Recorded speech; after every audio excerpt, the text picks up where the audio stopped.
Welcome to another chat with AVID. David, Harpool, Jack Arnold, good to see you. Today, Tuesday, 4/20/2021.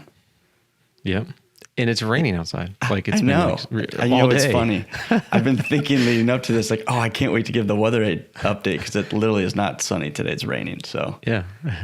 It's and like nice, all day, though. which is so rare. So which is funny. Yes.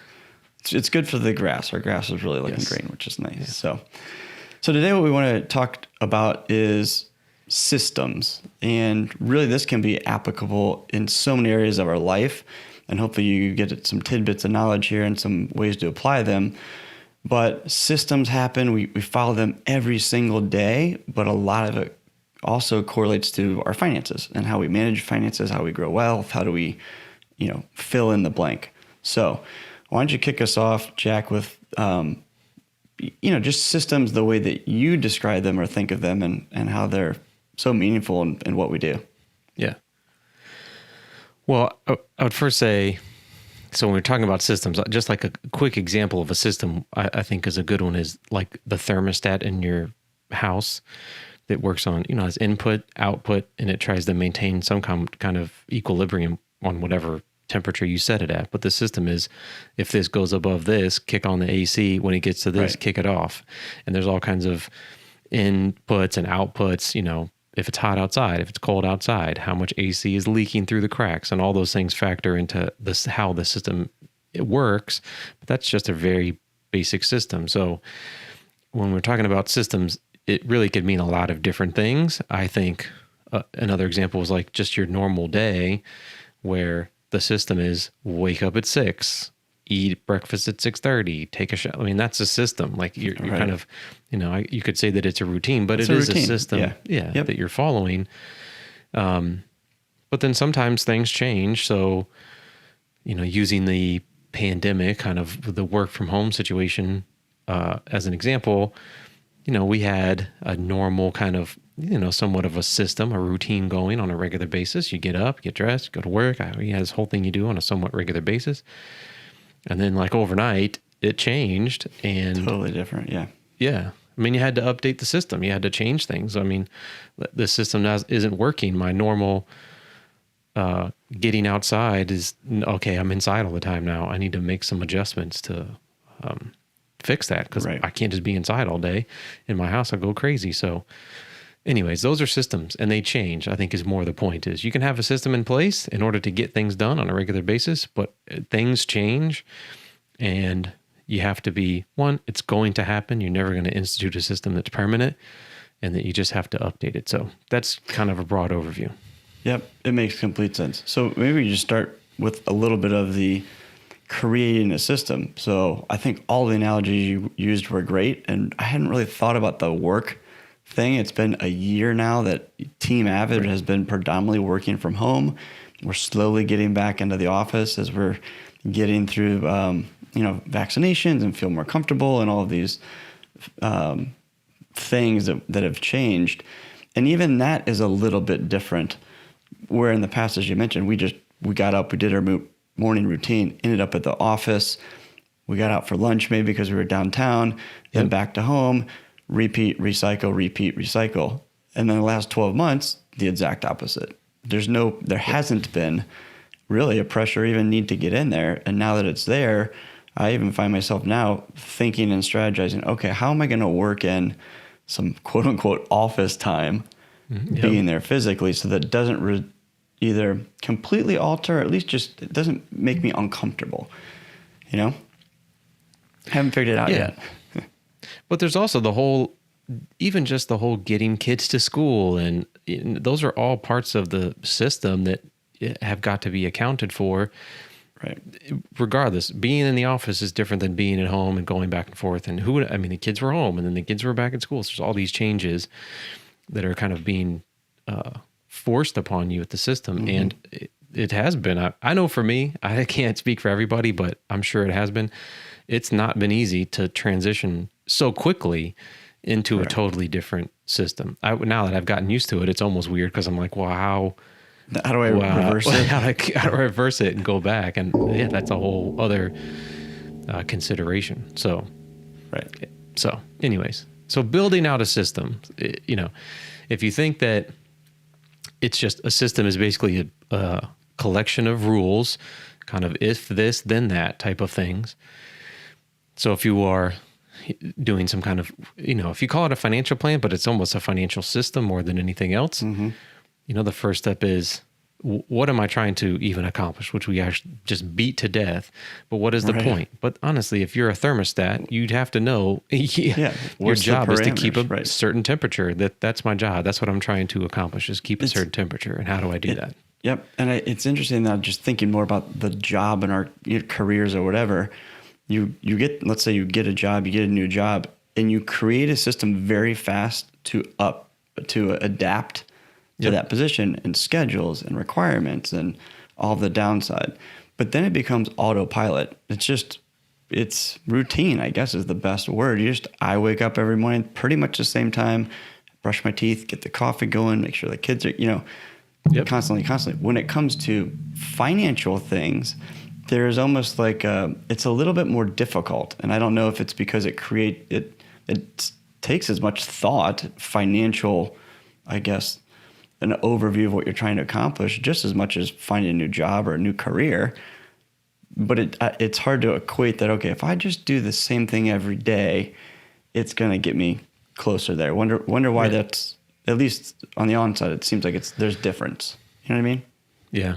It's probably like, some of it's because it's not as tangible as maybe your time during the day. It's not, you're not physically moving yourself. I think even as great as it is, I think there's tons of tools and opportunities and ways to more or less manage your money in terms of like the breadth of choices you have when it comes to managing your money and managing your finances. Like it's tactical stuff is what you're saying. Tactical stuff. Exactly. Yeah. It's exploded. There's so many things to do, and there's lots of great things to do, but they're all mostly digital. Very few of us use cash to spend. Most places a lot of times don't even take cash anymore. You're kind of odd if you end up having some cash to spend. So you have to manage that.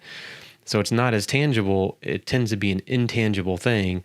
So you really have to work to try to make the intangible tangible as a way to review it. Like, you're running out of time. Like if it's 8:00 and you have to be somewhere at 8:30, you have 30 minutes. It's somewhat restricted. When you're dealing with finances, it doesn't work that way. It's not immediately tangible, other than you can look at the balance in your bank account, but there's credit. There's, it's not just in and out. It's in, out, credit, interest, expenses. What are my real expenses? Are these things emergencies, or are they things I didn't plan for? How do I invest my money? How much? What do I do if this happens? If I have a portfolio and this goes up and this goes down, what do I do? Like, there's just tons of rules. And most of them tend to be working with kind of digital, intangible things. Right. It's hard to do that. From a pure investment management standpoint, having that process in place is extremely important, because you're not second guessing. Well, you might still second guess or question, should I do this or should I do that? But if you have a routine and a process in place, you do have to almost fight the urge to change it and stick with it over time. And it's not a whole lot different than if you get a new job. A month in, you could be like, oh man, this isn't what it's not what I was expecting, or I wasn't sold on kind of what I'm doing right now, but I have to at least give it some time to work through. And maybe it's 6 months or 12 months you're in there and you're like, man, this thing is horrible. Okay, revisit it. But, longer term type of things like investing, saving money, paying on debt, there is almost no immediate gratification. And if anything, it's almost a challenge to if you can withstand it, right? I mean, how many times have we've had people start investing, whether it's the first time or changing what they're doing or something, and it doesn't go well the first couple months, completely out of our control. And what do we preach? We got to stick with it. Trust us. We have a process. This is how we do it. And over time, those, I guess, short-term uncontrollable actions and implications are minimized over time, but going through it is not easy to stick to the routine. Yeah, you want to try to take, let's say you're building a system out. Let's use the thermostat again. The thermostat is pretty much immediate feedback. If you set it at 75 and it goes to 74, it turns on. The AC comes on. Right. That's immediate feedback. If you're saving money, let's say, and the goal is 40 years from now or 25 years from now, the feedback's not immediate. Like the consequences or the benefits, however you want to look at it, of what you're doing, a lot of times just don't show up for long periods of time, depending on your definition of a long period. But, 5 years sometimes seems like a long time. For but sure. a lot changes in 5 years. So the feedback's not immediate. It's hard to not, I'm doing this, and then in a month say, is it working? Is it not working? Well, it's to be determined. It's easier to focus on other things that aren't so long term. Like investing is kind of a long term thing. A shorter term thing, an input to the system is, well, am I saving enough money? What am I concentrating on? I can control this. I don't have a lot of control over the next 5 years in the stock market. Let me just kind of stick with what I can control as my savings rate, let's say. It's interesting. We've done goal setting before. We talk about it all the time. And I just saw Clayton's school is coming out with this, I forget what they call it, but it's basically another online system for them just to experience other people and how they handle life and how important it is as young people to look at like big picture things, but then whittle it back down to the little things. And one of the recent videos I watched, it might have been yesterday, was about an Olympic, what do they call it when they do 3 jumps and they jump into the sand, like as far as they can go. Yeah, triple jump. Triple jump, yeah. And he started with, my goal was to be a record holder, to go into the Olympics and be a record holder, sorry. But then he started to talk about where did he start his day? Because he knew he couldn't control whether he got there, whether he won, what the record was. But it started with a very simple thing for him every single day. And that was, what do I eat for my diet? Because if I eat good things over time, I know that's going to help me towards my main goal. And just breaking it into something so simplistic when you think of, a world athlete and saying, okay, I just need to make sure that I eat good proteins and enough fat and blah, blah, blah. So that's a system that he's put in place. It's definitely a system. And it's really his section of an even larger system, which is the Olympic triple jump competition. He doesn't have a lot of control over what other people are doing and how other people perform. The only thing he really has control over is how he is performing and the things that he can control. Because if you go and let's say you do the triple jump and you set a record and then the guy after you comes and beats your record, is that a failure? I don't know. Maybe you don't hold the record, but how many records are made?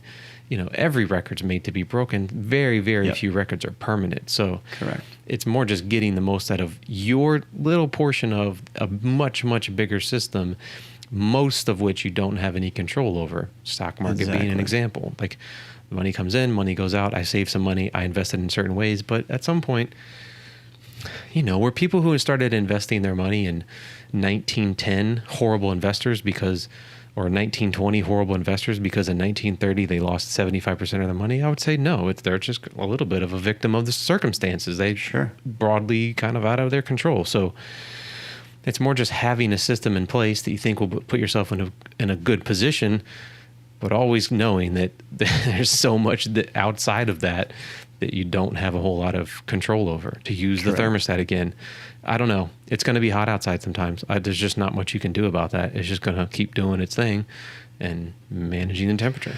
Which actually reminds me, I need to reach out to get the AC unit serviced to make sure as we go into summer that I've done the routine maintenance so that it doesn't die. Yeah. Yeah. So if you were doing if you were trying to build a system, like we could give you just a basic system even now for if you were doing you're setting up a financial saving system. It's more just this much comes in, this much goes out. this is how much I'm going to save, and just writing those rules down and how you're going to do it. And how, like, if it's once a week, I'll do $50, or I'll do 500 a month, or 1,000 a month, whatever you think it is. Yep. Writing those rules out, that's your system that you're going to follow, and then follow that system. If you get 6 months into it and you realize, oh, I could do a lot more than that. This is going great. I can save more. Or I'm strapped and I'm actually going backwards because I'm saving over here in my Roth IRA. We've seen this a gazillion times. Yep. But I'm going the other way on my credit card. Well, you're defeating the point. And that means the system is a little broken and we need to revisit it. Exactly. You know? And the objective is to build net worth. Let's say you're building up to it. If that's the objective, then it's easier to manage. If I'm saving and putting on a credit card, then I'm not really meeting the objective. The objective isn't to save per se, it's to save in function to a bigger goal, meaning I'm trying to build up some kind of net worth. Because financial independence might be the big goal, or the ability to stop working or something. Right. Or I want to start a business, or I want to have a little bit more control over my time, so I want to work less, or it could be any number of things. I want to move to a different place. There's just so many things that could come up. Do you have objectives? Build the system to achieve the objective, I think is what I would kind of summarize. Sure. So it's like you've used this analogy pretty well, so if I can replicate it, but it's like climbing a mountain, right? You're at the bottom of the mountain. Yep. You have some idea that you want to get an overview of what you're trying to accomplish. In every exploration, discussion, things that you uncover put you closer to the top of that mountain. And eventually you get to the top and say, okay, I can now see this horizon, and this is what I want to accomplish, and this is what it would look like. But the next step then is to go back down the mountain so that you can get all the way to the very bottom with a plan of, first thing I need to do is make sure my backpack has enough water, some rations, I got my tent, because I know what's out there. Yep. And that's really what we're talking about with systems in place, is kind of starting at the bottom, getting to the top of the mountain, seeing what's important, what you want to accomplish, but then getting back to the bottom so that you know what first step do I need to do in order to start the journey. Right. I want to be in that valley over there. That's where I want to be. And this is whatever that is. I'm going to take this path. And then you sometimes maybe you start to take the path and, mountain lion. So you gotta go around or something, things will happen. But getting up there is not exactly the easiest thing in the world. If you want to, a little bit of a shortcut is, have you ever heard of somebody who does like the 5 whys? You can kind of do it to yourself. Maybe. It's always easier to talk to somebody and get feedback, because a lot of times the other person is like an indifferent observer. Like they're just like, whatever, you're telling me this and here's what it sounds like. Especially if you have a good, like a listening friend partner. that just will tell you whatever. Yeah, thinking partner. Somebody would just tell you whatever. Like, no, you're kind of full of it, and here's what's really going on. Somebody will be honest with you. But if you don't have that, or you're not comfortable doing that, a good way to do it really is do like the 5 whys, where you say, whatever it may be, I want this new job. Well, why do you want this new job? Because of ABC. Well, why this? And if I did it if I was your friend and I was doing it to you, you'd want me to shut up, because it's so annoying to sit there and why? But it's easy to do yourself. You probably still also get on your nerves, but at least it helps you drill down to the real point of what you're trying to do. And then you can say, all right, now I have a little bit, I see the kind of the broader objective of what I'm actually after. And maybe what I think I'm doing is, maybe I don't need to do that. Maybe here's another way, because now I've kind of boiled it down to its essence of what I'm trying to actually do. I can actually do this. And that's maybe an end around. It's an easier way to get there versus all these different things that I'm trying to do. Right. So I think that's a great analogy. And I can relate too, because I have a 4 and a 6-year-old. I say this all the time, but especially Lucilia. For sure. Plays at the age now where he's pretty much telling me why I should know something. He's got all the answers already. Yeah. Already, man. Almost 7. But Lou is still like that. But why, Daddy? Well, because, but why? I'm like, exactly. I don't know how many times I can come up with the why, but it's that inquisitive brain. And if you treat your personal financial picture, or really anything you're trying to accomplish, it doesn't have to be finances. And if you don't have a thinking partner or somebody that you will blatantly tell you, like you just mentioned, what you're saying out loud, and just keep asking yourself why. That's a great idea. And it's good also, the kids will ask you why. And sometimes you will get to the point you say, you know what? I really don't know. That's actually a good question. Why is it like that? And that's where you learn stuff. Like when you really start, that's like first principles almost. Like Yes. why, all the way down to the bottom. And you'll get to a point where you're like, you know what? I don't really know. That's a good question.